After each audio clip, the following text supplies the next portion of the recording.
Have you ever wondered what true freedom feels like when you're just starting high school? Imagine it, holding those keys, sliding into the driver's seat, and looking out at the open road right in front of you. It's a massive milestone, right? Well, welcome to this explainer. Today, we're going to break down the exact roadmap you need to follow to secure your Iowa instruction permit. We're taking what usually feels like a super dry administrative process and turning it into a step-by-step, totally actionable guide. It's so thorough, you'll know exactly what to do. All right, let's dive right in. So what does freedom actually look like for a 14-year-old in Iowa? Well, it looks like that open road.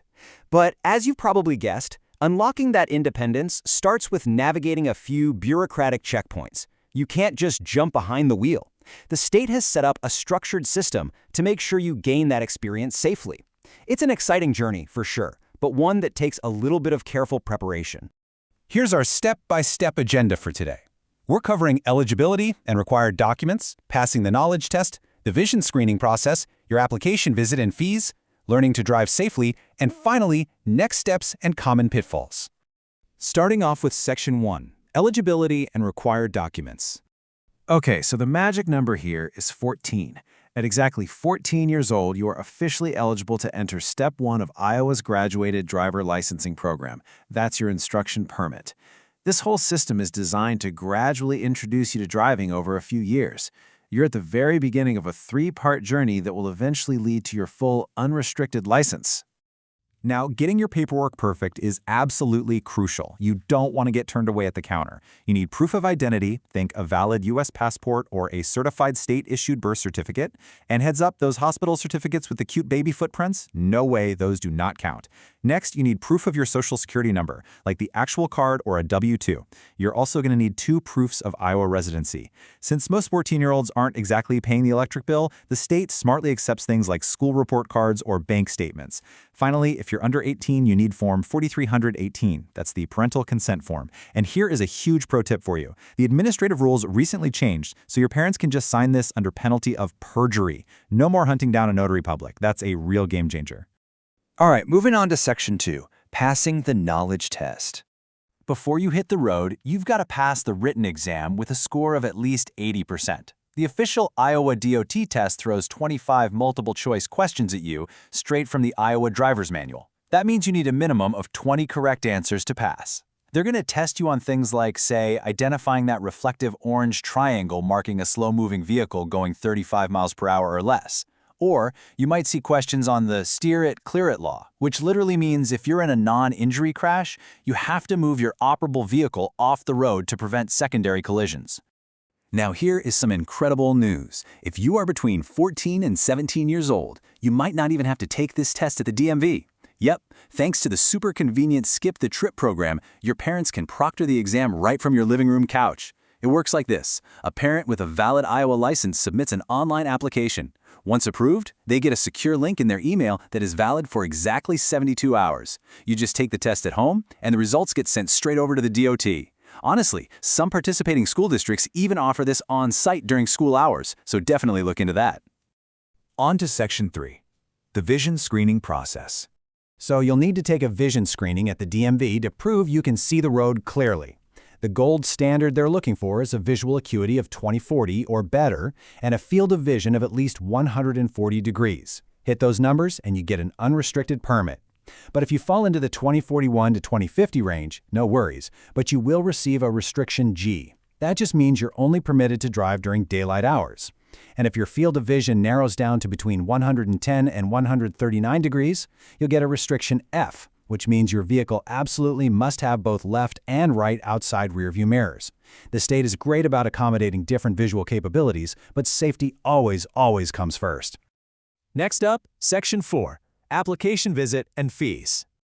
Okay, let's talk money. The Class C instruction permit itself is actually incredibly affordable, just $6 for a 4-year document. It's practically a steal. However, beware of the hidden costs. Listen to this. If you try to skip the long lines at a busy state DMV by driving out to a rural, out-of-county treasurer's office, you are going to get hit with a $10 convenience surcharge. They do that so local taxpayers aren't subsidizing out-of-towners. Makes sense, right? Also, just keep in mind that all credit and debit card transactions carry a state-mandated $1.50 processing fee.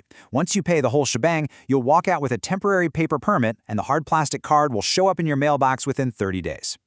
Section 5. Learning to drive safely.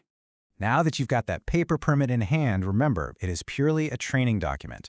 This is absolutely crucial. There is zero unsupervised driving allowed under any circumstances.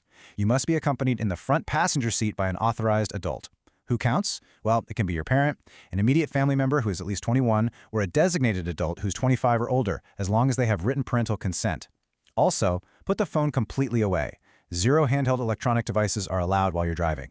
And when it comes to friends in the back, your passenger count is strictly capped at the number of active working seatbelts in the car. As you're out there learning the ropes, you actually need to log your practice hours. And your requirement changes depending on the education path you choose. If you take a standard driver's ed course through a school, you'll need to get 20 hours of supervised practice outside of class, and 2 of those hours have to be at night. But if you decide to go with a state-approved, parent-taught driver education curriculum, that requirement jumps up. You have to log exactly 30 hours of supervised driving, with 3 hours at night. And you got to keep track.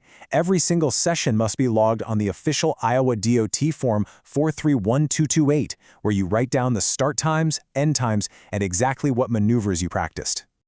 And that brings us to Section 6, Next Steps and Pitfalls. Okay, beware of this hidden trap because so many teens fall into it, the 6-month clean record clock.